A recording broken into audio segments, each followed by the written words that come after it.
everybody. I'm still out here on the river now, and check out this interview I did with Forson. We had a really good conversation, and you want to make sure you watch it to the end because it's some good stuff in there. Be sure to subscribe, like, and share. Check this out.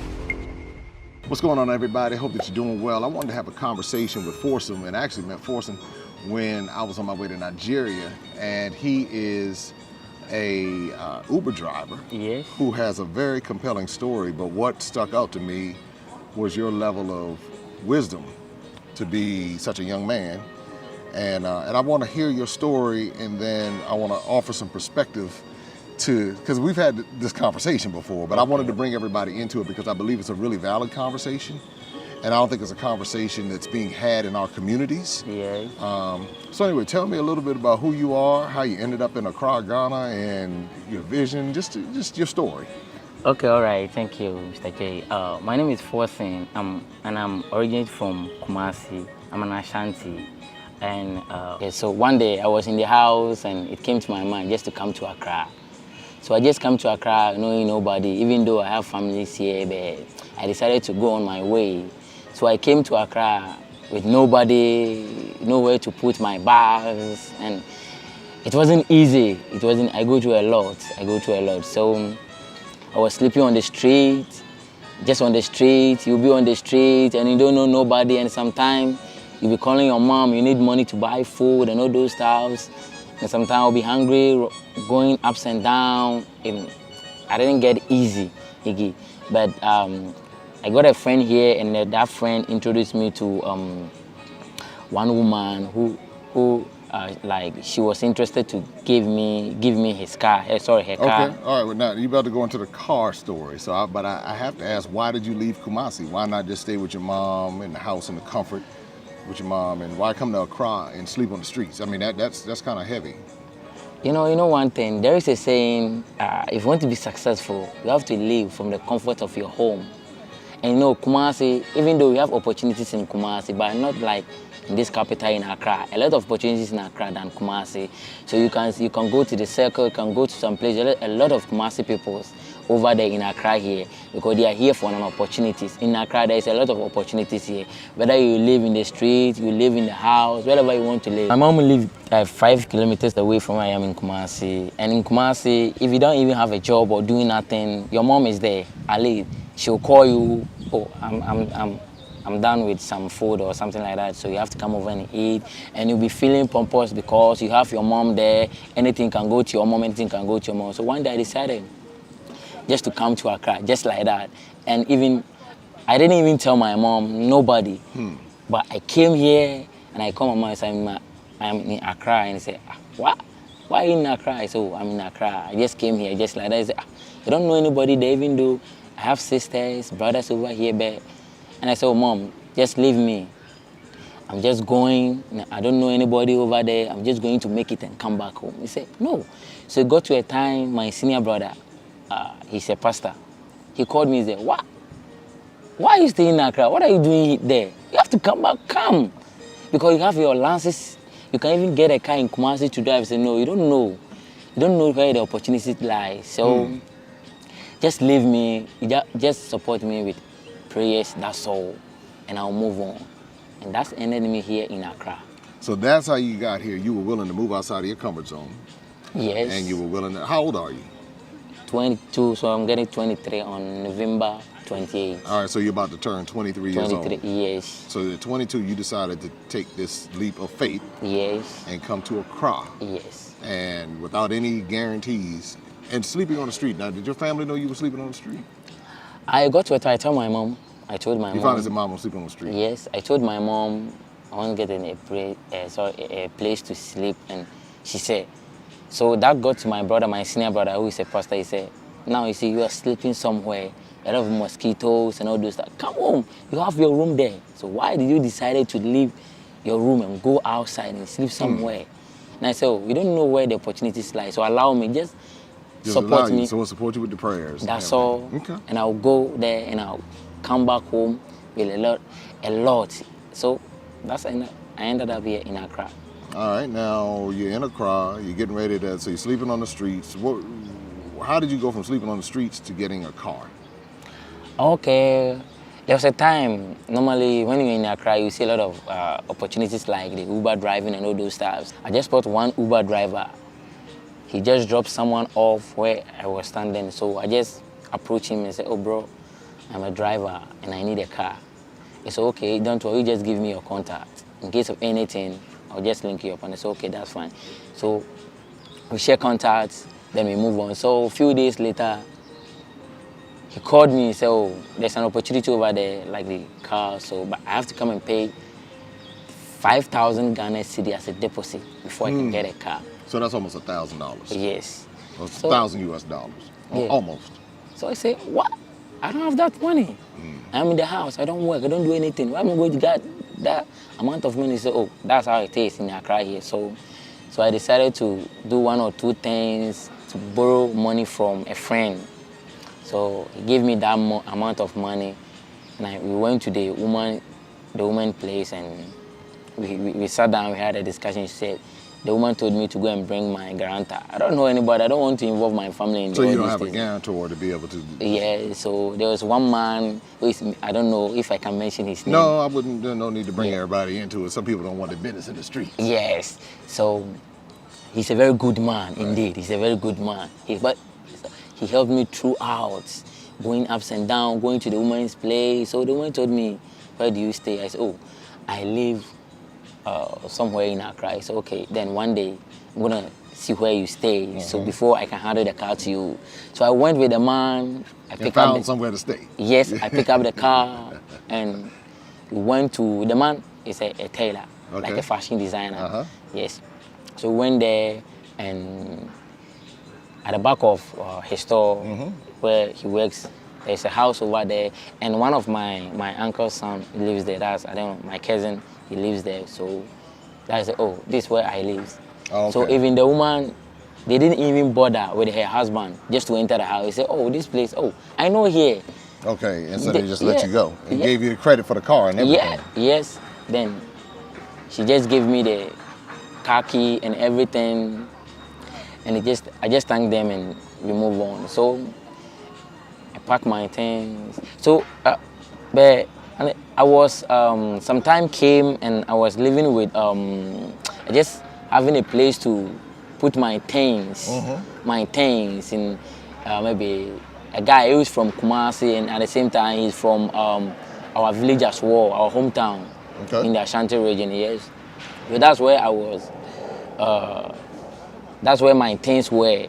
I was putting my clothes and all those stuff. So it got to a point. He just came to one man, the man that I was talking about, that my guarantor. He went to the guarantor and said, because of one or two things, I can't live with Forson again. Forson has to go inside and pack all his things. I was like, he didn't tell me, he told the man, so I was like, oh, wow. But unfortunately, when he was telling the man, I came, so I was like, oh, wow. Then I went straight to his room, packed my things, put inside the car, at the back of the car. And that was that? Yeah. So now you're driving for Uber, and in driving for Uber, how much money does someone make driving for Uber? Actually, it depends. It depends, yes. Sometimes go up, sometimes come on, it depends. But mostly on the weekends, like Friday, Saturday, Sunday, you can get 500 Ghana cedi, 550 to 600, only if you want to work hard. Okay, so you're working hard. You're willing to do what it takes because they give you the car, you start driving for Uber. Yes. So that changes the whole dynamic of your situation. Exactly. Because when I decided to come to Accra, it was in my mind. I want to open a transportation business. That was in my mind. So I decided to come to Accra, drive a car or whatever it takes me. Whether if I would do a different job to get money to buy my own car and start my own business, then So your goal is to operate your own transportation company. Yes, exactly. And what we were talking, and the reason why I wanted to bring everybody into this conversation because you talked about the opportunities here in Ghana. Yes, we have a lot of opportunities here in Ghana. Okay, so why aren't you able to take advantage of the opportunities if there's so many? Yeah, we have a lot of opportunities, like I was saying. But you know, sometimes you need a little support. Okay, need some support. Yeah, you need support because without that support, everything comes with capital. You know that. So capital, because, you need money. You need yes, startup capital. yeah, to start up something small. Then that's something we work hard towards it. Then you work hard, try to save the profit that you get, the amount of the money you'll be getting, save it. So if you get to a point that, oh, now I have this amount of money, let me start doing this small. Then you move from there. Well, what about education? I mean, when people go to college, they go to what about the job market? How is that? In education sector, you know, exactly like the graduates over there, when they completed the university, they think they're above than anybody. So they won't even go and find something to do for yourself. They'll be sitting there waiting for the government to employ them, and that's wrong. Yeah, that's wrong. So what you're saying is that when people graduate from university, they're waiting, many of them, not all. Yes, not all, but many of them, yes. Or waiting for the government to employ them, yes. Is the government employing them? In some way, yes, because all the government sectors are full. They are full. So the job's already taken? Yes. Okay. So you can't even be in the house, fold your arms and wait for the government 5-6 years and you're still in the house. So different government will come, go, you'll be still in the house. The other will come, go, you'll be still in the house. And it doesn't work that way. If you want to do something for yourself and for your future, you have to go out there, do something for yourself. Like I came to Accra with my own. I just wanted to do something for myself. That's the reason why I came here. I completed SHS. Okay. You understand that? So you completed high school? Yeah, high school, yeah. And then, but you didn't go to university? No. Okay, because I'm listening to what you're saying, and I know in our conversations you talked a little bit about how some of the motivational speakers will say, I started with 50 CDs, and then by now I'm a millionaire. Exactly. And then like I saw one video where somebody said, well, you know, what do you want to do as far as a career? They said, well, I want to be a millionaire. And so what's the frustration that you expressed it to me, the frustration that some people are having with, say, so-called motivational speakers or these gurus? Where's the disconnect? Because I even heard somebody made a song about, like, the people, yeah, I started with 50 CDs and now I'm a millionaire. What's up with that? Sometimes I don't even understand. I don't even get it because you say you started 50 Ghana city and now you're a millionaire. Sometimes that's the reason why I was saying the other day, most of the youth, even we have one artist, she's female. He has started singing, he brought out a song saying, they have to show us the way and stop giving us the motivational messages. Okay, so now let's stop right there for a second. They have to show us the way and stop giving us the motivational messages. What does that mean? It means, because in Ghana here, it's very hard for you to, these days, start something with 50 Ghana city. And the next 5-10 years, you are now a billionaire. Okay, so what is everybody looking for? They are looking for to show us the way. Maybe you get a support somewhere, someone push you, someone support you with something. Okay, so all right. So what I'm hearing you say is that someone show you how you get to become a millionaire. Yes. So in other words, the motivational people aren't showing you how to do it? No. Now somebody's going to push back and say, yes, they are. No. Somebody's going to say, yes, they show you the way. They are not showing the way because you can go out the streets, just ask the street vendors over there, the sellers over there, ask them. They will tell you. Because they have been selling on the street for some years now. And yet they are still, you can look at them. So what the expectation is if somebody's a motivational speaker, that they should now, instead of just showing pictures, I was broke, now I'm paid, they should show you what's in between. Yes. They should show you the process. Yes. And exactly. Okay. They show you the process. Maybe you start with 50 Ghana city, but on your way, you get someone to push you, to support you. Okay. But what if you don't get the support? If you don't get that support, you have to push it yourself.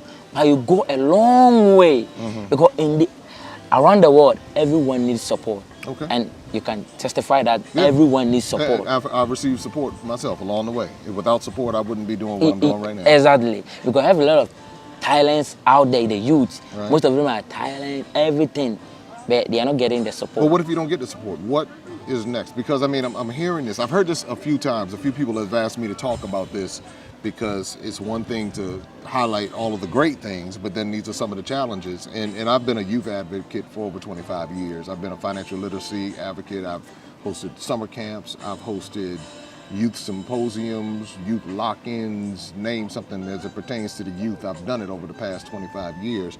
So I hear what you're saying. You're 22, almost 23. Yes. You're a year older than my son. Yeah. So it's like, I'm like, okay, my oldest son, I should say. I got 3 of them, you know, but it's like, I don't want to come here and not even address these particular topics because I believe these topics are very important. Yeah. So the support is what's needed. And that's what I'm hearing. But what I also sense is that what happens if the support doesn't come? That's the reason why you always say you got to do what you got to do to make it. Okay. So you're willing to do what it takes. It takes. What about the person who's not willing to do what it takes, they just kind of stay where they are? Then that's their life. Right. That's their life. But if you want to be a billionaire, or if you want to live like someone out there, like you want to be like those motivational speakers who are saying they started from 50 Ghana city and now they are millionaires, they are billionaires. If you want to be like them without support, just push harder. Do whatever it is. Okay. So with a little amount that you are going to get, you have to save it, continue to save it until you get what you want. Okay. All right. So you have the right mindset. So you're not letting whether you get support or not, you're going to keep pushing, and you'll get the support because of your attitude and because of what you're willing to do. I know that you had expressed a lot of interest in going abroad. Oh yeah, exactly. Going to America, Europe, any European country. Dubai. No. No, Dubai. Okay. No, when I get the money and I'll be a billionaire, I'll go to Dubai. Yeah, but you wait till Yes, I'll just go there and just chill and come back. So why do you want to come to America? Because I'm about to break some stuff down for you, but why do you want to come to America? I want to come to America because I can see America is a big state. Like people try their possible best to come over there because there are a lot of opportunities in America. Now, if you talk to some people in America, they'll say there are no opportunities in America. Oh yes. Oh yes. Oh yes. Oh yes. Yeah, I've been talking to a lot of people. Some will tell you there's no opportunities. No opportunity. You have to stay in Ghana. And people tell yes, there's opportunity in America. If you get there, just work hard like you are crazy. Okay. Work. Within few down the years, all the amount of money you're going to get, you bring it down here, you start starting up your business. Then you move out from there. Oh well, let me say this, and I'm going to talk to him. I'm going to talk to you the same way I talk to my sons. So is that cool? Is that okay? Yes. Okay. Yeah. All right. 'Cause I'm going to talk to them the same way. I'm going to break it down the same way. In many ways, you're right, as far as America is concerned, and there are opportunities in Ghana too. Yeah. But like you said, you said capital. Yes. You talked about capital. Yeah. And I believe in anything that you do, any business venture, you're going to need capital, whether it come by way of liquid assets that you already have or by way of loans or somewhere you're going to need capital. Yeah. What is the feeling or the sentiment about the government response to the lack of jobs and easily accessible opportunities here in Ghana? And I'm asking this question first, and then I'm going to walk it down for you. The government is doing whatever he got to do. He's trying their possible best just to open factories. Because apart from factories, aside factories, I don't know, and I can't say anything that the government can open or give to the youth apart from factories, because most of the immigration service, the police service, the army, everything, the municipal assembly work and all those stuff, all that place is full. And apart from factories that the government can open so that people can get a job to do, apart from that, I don't think the government can create any job opportunities apart from the factories. Apart from factories, I don't think that government can create any job opportunity for the youth. Okay. I asked you that question because when, and this is something that I would say to any young person who's, whether it's you're in America or whether you're looking to go to America. Yeah. And I say this strictly from an entrepreneurial perspective. And I want to give you a history lesson on some things. And I want you to be able to hear what I'm saying clearly so that when you embrace it, you're going with another perspective. I'm not telling you how to think. I just want to give you something to think about. Okay. The thing I want you to understand is that America is a corporation. But Ghana too is a corporation. It is. So I'm going to draw the comparison. I'm going to show you the similarities. Okay. So there are two corporations. A lot of us have been indoctrinated with seeing them as countries. So we have an emotional connection to a country or a system without really understanding that that country or system is a business first. And businesses are designed to make sure they protect themselves first. Exactly. So a business will fire staff in order to protect itself, to protect the bottom line. And so when you understand from that perspective, then you know that these countries, these corporations are going to do whatever it takes to protect their own best interest. Yes. America was founded as a business. Now they'll tell you that it was founded because of religious persecution and all these other things, but the reality is there were people who explored, saw resources, saw a business opportunity, and took advantage of it. There are people who, to this day, who are benefiting from the actions of those people for 400 some odd years ago, and that's all over the world. South America is the same thing. South America 500 plus years ago and beyond, and then obviously there were people who were doing it before them, but we're talking about Western culture. So when you see America, and you got to remember, I grew up during a time where they told us we were forced to stand up at the beginning of school. They put our hand over our heart and pledge allegiance to something that we didn't know what we were really pledging allegiance to. We were pledging allegiance to a flag. Yes. And we were saying, and basically they were telling us to lie because it was saying that, this place was great. It was going to give everybody the same equal opportunities. But then as you grow up, you realize that that's not true. So for those who have come to that conclusion, some people haven't, some people still are believing in the system, you begin to realize that if you approach it from a business perspective, you can do really well. And there are many opportunities in America. But just like we said, there are many opportunities in Ghana. But if you don't have the capital, you're going to have problems. Let's rewind a little bit and go to colonization.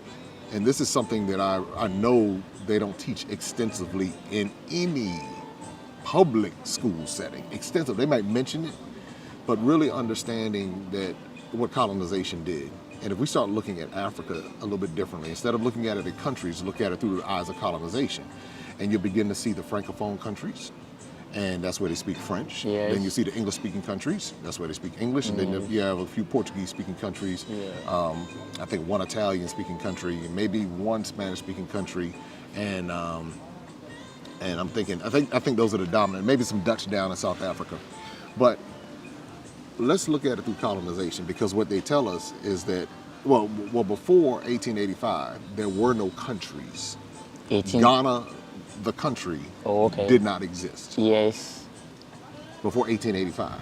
And it didn't even exist then.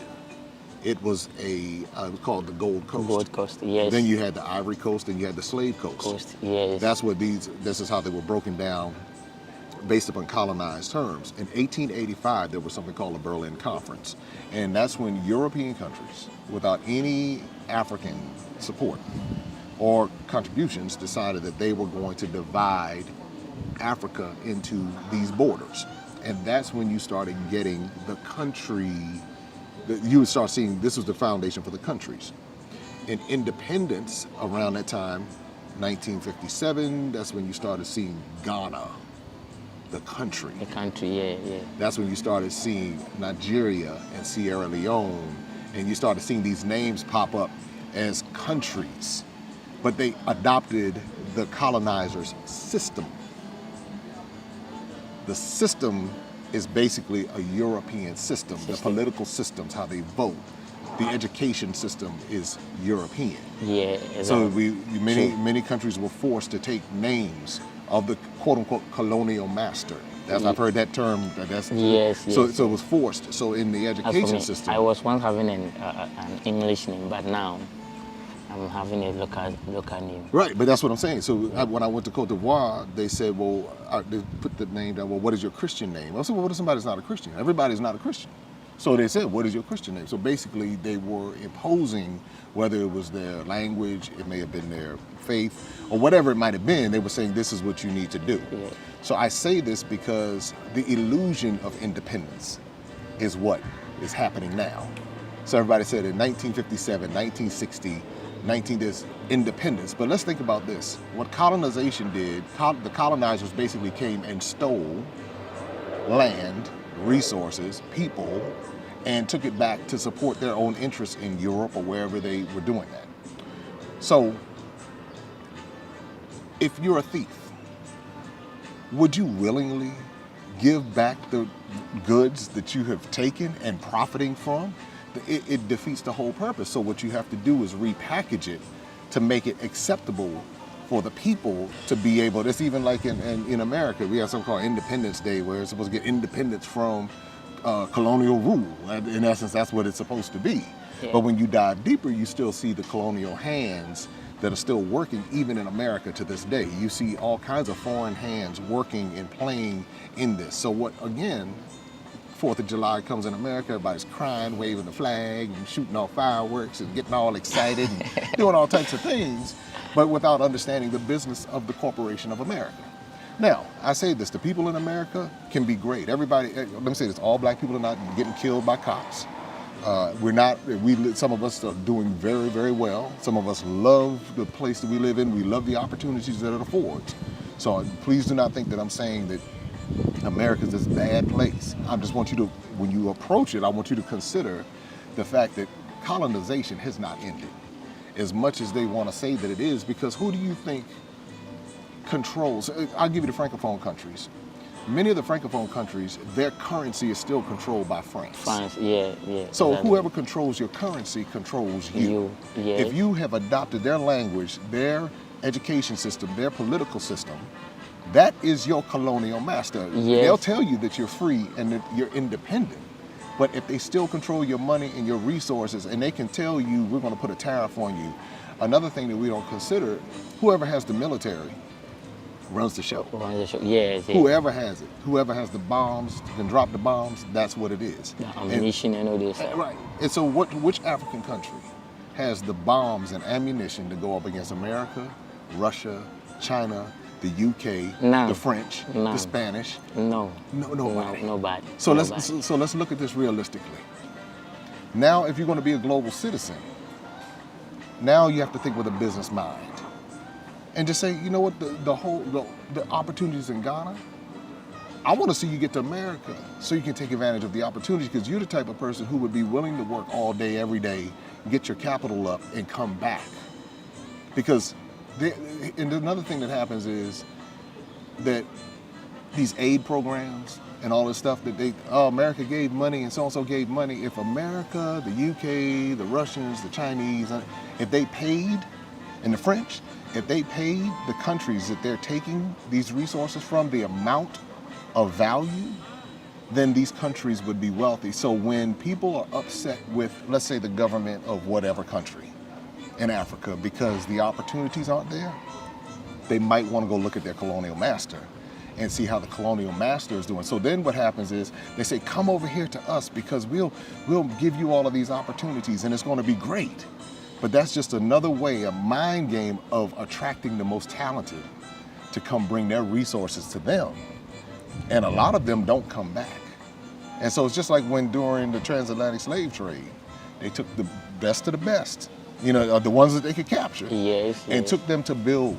So now it's a psychological type of slavery where people are finding themselves lusting after what appears to be better, without realizing it's like going to the abuser for for the help. And the abuser comes back and says, oh, we have all of these opportunities. Come study abroad with us. My thing is go get the education, learn how to play their game, and be careful of the emotional attachment.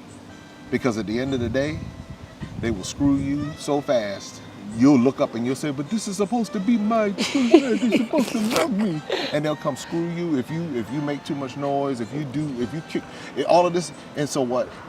You have the hustle, you have the drive. Go get the education. Get to where you need to get. If you can get to, if the UK is going to provide it, but don't forget your home. Don't forget. Don't become the person, it's like the person who leaves the hood in America, and then they don't want any association with the hood, and they get uppity, and that's, I guess I used to be such and such. Now, some people, you can't change their mindset. Yeah, exactly. But you understand the need for opportunities in capital. And so if you get that knowledge and you have those resources, then you can come back and start that transportation company and take it to the next level and help your people play in this game, because the colonial game is not going to change. These people are not going to give up their territory. As much as they tell you, you can best believe that the UK and America, they control these governments. Just like the French. If you look at these assassinations of these presidents, you look down in Haiti, I said, check the French. I said, check who the colonial master is to find out when it starts happening. He just had a coup over in Guinea, which was previously a French colony. I said, check those angles, because they'll use people who look like us to bring us down. And it's not enough of us out here really spitting the knowledge and say, hey, become a global citizen. You got your passport? Yeah. You have your passport? Yes. Okay. Well, I want to encourage you to start traveling around Africa. Wow. Yeah, travel around, because see, there are opportunities everywhere. Now, granted, if you can get to America, then I'll point you in the right direction, and I'll help you from there. I'll teach you how to navigate this. But I want to have a realistic conversation with you, because nobody had it with me. I went to public school, I went to private school. I was educated to the point of what those systems and those curriculums wanted me to be educated. I had to step outside of that and educate myself. And once I understood systems and colonization and economics, I see how all of it plays together. There are other elements to tie into it, but you as a young man, if you take what I'm telling you right now and run with it, you won't have a problem becoming a millionaire. It's easy to become a millionaire in America if you're willing to work. That is true, there are opportunities there. A lot of people don't want to work. But if you're willing to sleep on the street in Ghana and work all day in Ghana, then you get to America and you take that money and you rub your pennies together and you do this and you do that, and you learn how to learn the stock markets, learn the crypto markets, learn the real estate market, learn all of those different, doesn't mean you have to get involved with all of them, but know them. That's where you want to educate yourself. A lot of people are educating themselves in things that don't pay any money. They're educating themselves in degrees that aren't going to give them a job.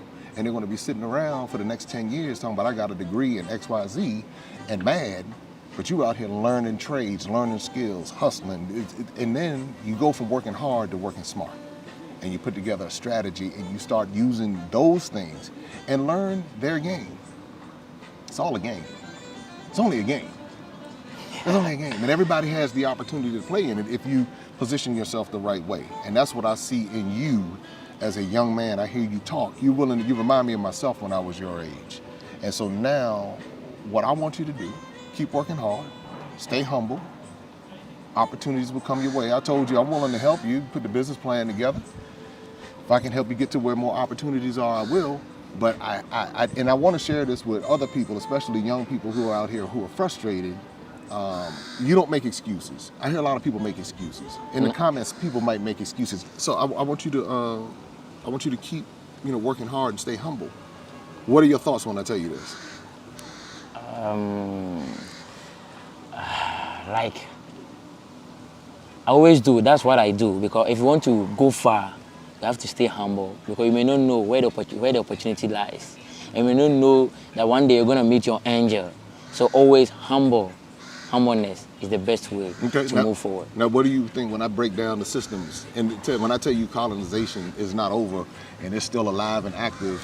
Oh, yeah, it's still since we see we are like, they brought the Christianity, the education, the language. Oh, you going deeper now. He's about to break it down. 22, you got, okay, go ahead, keep Yeah, going. yeah, so you understand that I they do brought understand. all these things. Uh-huh. So we are just following their footsteps. So since we all still have this in our system here, yeah, meaning yeah, so Oh, there's it's the under- same. It's Ghana system is no different than America's system. It's the same. When I say this, meaning when you go open a business, it's the same in America. because here most of it, especially in Accra here, they like speaking English. Yeah, that's the colonial master's language. You understand that? So since we are speaking their language, we are eating their food, buying their clothes, Living in buying their buildings. in their buildings, buying their cars, everything, we are still under. So they still have their hands on us. So I know whatever you said is true, and I know since we are in Africa here, especially in Ghana, we are doing everything according to them. They brought the Bible. They say you do, they do that. We are using the education. Well, the Bible was in Africa before they came, but I get what you're saying. They brought their version. Yeah, their of version. it, their Yeah. version of it, and they Yeah. brought it. Okay. Yeah, they brought it, and now we are using it here in Ghana. Well, they brought- use it in America too.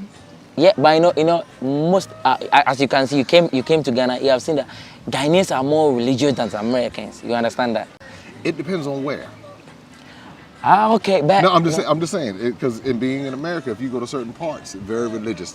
In the South, in the southern part, very religious. in Ghana here, I know. we have 60% I or know. 70%. You understand that? I know. religious. I do understand. But you know what that is? That's really mimicking. It's Wow. mimicking.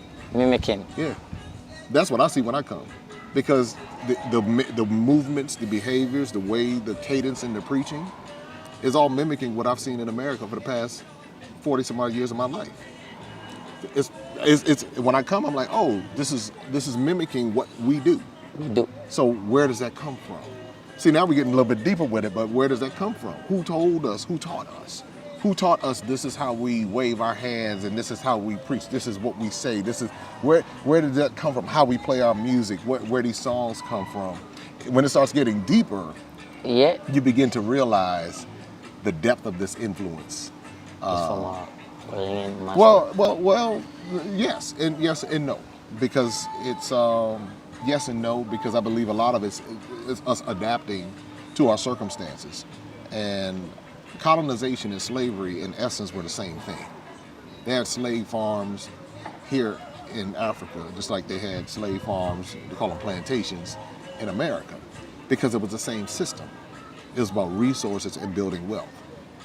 And so we won't walk down too much down the religious road right now. I could go down that road. I got a lot of time in that area. I could walk down that road. But what I believe firmly is if you understand what's going on around you and you capitalize on the opportunities in a capitalistic system, then you will be okay and you can help other people along the way. Because you won't be able to change the system per se because it's been around for so long. Yeah. The grips are on it so tight, and they have mastered the art of using people who look like us to keep us down. That's why I tell people in America, I said, well, why is it that we got all these big cities with all the black city council, black mayors, but things still stay the same? So the money comes through black hands. Why is it not reaching the people? Well, guess what? That's the same complaint I hear here in Africa. Why aren't the dollars that are coming in reaching the people? So the system is not designed for the dollars to reach the people because that empowers the people. Now, when the people are empowered, that threatens the system. So once you understand that, now you separate yourself from the system and you go and you say, all right, let me create opportunities for myself. Let me do what I need to do because, okay, this is the system I'm in. I can't change the system. So now how do I win in this system? And you do what you need to do in order to accomplish it. What is your thought when you hear me say that? The system is already there, and you cannot change the system. So you have to go separate your way from the system. Just go your way, do what we got to do. Come, create more opportunities for the people in the system. Then you move on. Well, a good thing that you're not doing is you're not just sitting around complaining. And I think more people need to have these real conversations on both sides of the Atlantic. It's no different. America's no different. I hear the same problem in America, but then I see all the opportunities in America. I told my son, who's about your age, he drives for DoorDash. And I told him, I said, son, I said, you could make $3,000 a week if you really got out there and hustled. Now, $3,000 a week is the equivalent of 18,000 Ghanaian Ghana cedis City, a week. yes. Is that nice? Is that good money? Ah, wow, it's a lot. Yeah, it's a lot In of Ghana, money. you cannot drive Uber even a month and get 5,000 Ghana City. Okay, so let's take this. So he's making, let's say you make $3,000 a week. So you do that times 52. That's 52 weeks in a year. So that's roughly $156,000 a year. Is that right? I think that's right. I think my math is right. If not, y'all correct me out there. So let's say $156,000 a year. Most people in America are not making $50,000 a year. So you can go out and drive like a crazy person. And now you do that for a year, 2 years. And you take that money, of course you gotta back out taxes and everything that go along with that. But let's say you're left with right around $100,000 cash, USD, that's gonna leave you at 600,000 Ghanaian cedis. Yeah, that's 6 billion old currency. All right, so now at that point, you can begin to build. And so you can send that money back, you partner with people, sometimes you gotta keep it to yourself because everybody doesn't have the right mindset. Exactly. But you can figure out ways that you can do both. You can make money in America and you can make money in Ghana. And you can employ those people who are looking for those jobs. See, that's the type of mindset that if you begin to operate like that, this illusion of education is dangerous because some people get educated, they get a degree and they think they're educated. They're only educated in that one field. Yes. You're only educated in that whatever one it is. field. But there's so much more to education. There's so much more to it. And so what if everybody else is getting educated in that same field and they're all competing for that same job? What happens at that point? That means now you're all competing. It's a bottleneck trying to get that one job. Yes. And then if the industry is changing, you had COVID come through, you had all these other things happen. So what happens at that point? So you gotta be thinking multiple streams, strategic streams, you work hard for a period. You set clear goals, monitor your goals, and then at that point you start making investments. And you want to move towards passive income. Do you know what passive income is? No. Passive income is income that you don't have to actively work for every day. So that's like owning a property and then deciding that you rent it out to someone and then they pay you. Like real estate, something like Real that. estate, absolutely. And Ghana is where you want to be, real estate wise. Ghana is where you want to be. Anywhere in Ghana is real estate. So you go to America, you go back and get the resources that they have taken from you, bring them back here, and then you can again build and empower. If more of us started thinking like that, then you don't have to have a gun and a bomb. You just say, oh, okay, I got you.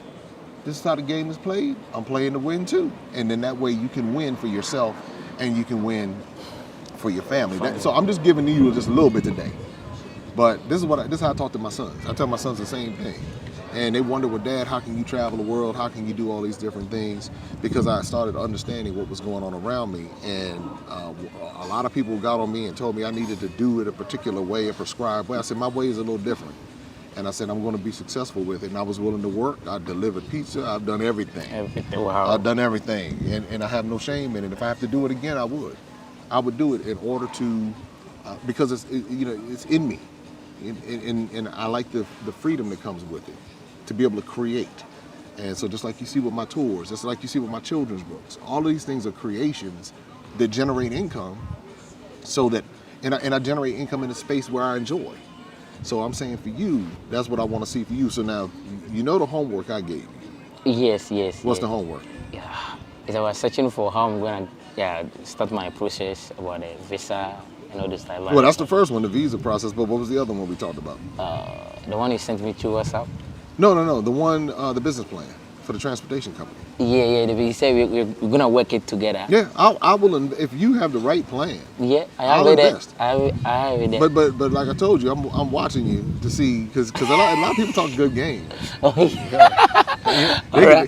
People are crafty. They know all the right things to say. Okay, all right. But I want to see. But when they put it into place, they can't deliver. Okay, I understand that. I've been around some people who can't deliver. Who is sad. They talk it. But when that pressure comes and they have to deal with employees not doing right, stuff breaking down, and the pressure that comes with being an entrepreneur, that's a different level. Yes. And it takes a different level of mental toughness and stick-to-itiveness is what they call it, to where they don't quit. So what I'm just saying to you is I'm willing, because you remind me so much of myself. I look at you and I was like, wow, okay, Game, like I said, game recognizes game. I remember when I delivered pizza 16, 20 hours a day. Sometimes I worked 24 hours a day delivering pizza. And single father, that's what I was doing back then with my daughter when she was a baby. And I was a courier. I've done all kinds of things. I've done jobs. I've cleaned toilets. Wow. I've done. That's the reason why I always tell you have to hold a seminar in Ghana here, just to teach the graduates out Well, there. I'd be more than willing to come to Ghana and hold a seminar and share. It inspire, but I'll give you the steps. I won't just come motivate you. I'll say, look, this is step 1, step 2, You step understand 3. that? And I have a track record. I've helped people in America become millionaires. So I've helped people in America do it. So I know that I can help people in Ghana, if they're willing to put the work in. I don't do excuses. It's like, hey, follow the plan. You'll be all right if you're gonna argue with me about the plan, because I got the track record. I don't have to prove anything to anybody, you know. I don't have to go back and If you want to be successful and the person is showing you to follow this way, yeah. just put everything. Yeah, but Then folks not trying to do that. just follow it. I'm telling you, Follow people, that 4 steps and but people will argue with you about your success, and they will tell you what you.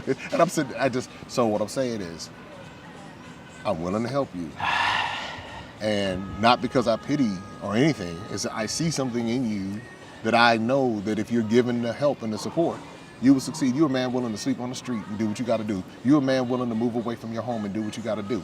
Those are qualities that a lot of people are not willing to do. They would rather opt for the comfort of their home, lazy, still sucking on their mama's breast, trying to get breast milk, and they're grown men and women, and you're willing to go sleep on the streets in Ghana? in Accra. In Accra, Ghana? I want to see you succeed, but you got to put in the work. So anyway, everybody, listen, I just wanted to bring you inside this conversation. Any suggestion, any advice that you want to give for Forson or anybody else, this is what's going on, and like we talk about all of this. Hopefully, you'll be able to take some nuggets or whatever. Please share this with somebody who's sitting there piddling around, or maybe they're not. Maybe they just need encouragement along the way. And this is what we do. This is how we continue to bridge the gap. And we'll keep you posted on Forson and his journey, and we get that business plan in play. And I'll help you get a car to get started. In Ghana here? In Ghana. Wow. But you gotta, I need to do and other people will too. You watch what we do, but I just want you all to be able to understand this is not just a YouTube channel or social media. This is really about bridging the gap and having these types of conversations. And so continue to subscribe, like, share, and if you need to, contact us. Maybe you want to contribute towards what Forson's doing, or whatever. Just reach out to us, and we'll be more than willing to have a conversation. All right, enjoy your day. Continue to be safe and take care. Open up your eyes and see all the fun and mystery. Take an African adventure with daring and destiny. From the mountains to the shore, so many things to explore. Take an African adventure with daring and destiny.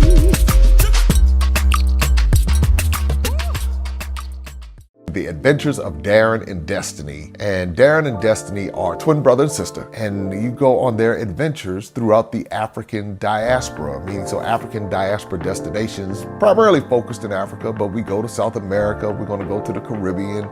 Their first book is going to take you to Ghana, and then we're going to go on a safari, and from there we're going to go to Ethiopia, and then we go to Salvador, Brazil. And what the goal is to be able to inspire curiosity in the continent of Africa in our children from a very young age, and to really tell a more accurate story. Most of our children are exposed to negative images, late night infomercials about how bad things are, everybody's sick, everybody's poor, everyone's uneducated, but that's simply not true. So what Darren and Destiny and their family do is they go to different African destinations. They are learning about these different places. You're beginning to see positive images, but still telling the truth. I mean, that's the important thing, to tell the truth about some of the things that have occurred. But it's all done on a children's level, so they begin to understand it.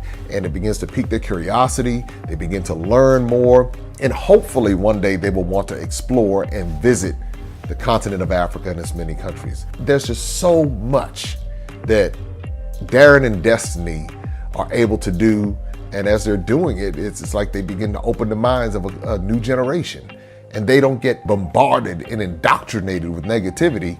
They're actually able to see positivity and inspiring images and messages about the African diaspora, as well as those who are still indigenous to the continent of Africa, and they begin to learn more and just see things differently. So I'm excited about introducing the adventures of Darren and Destiny.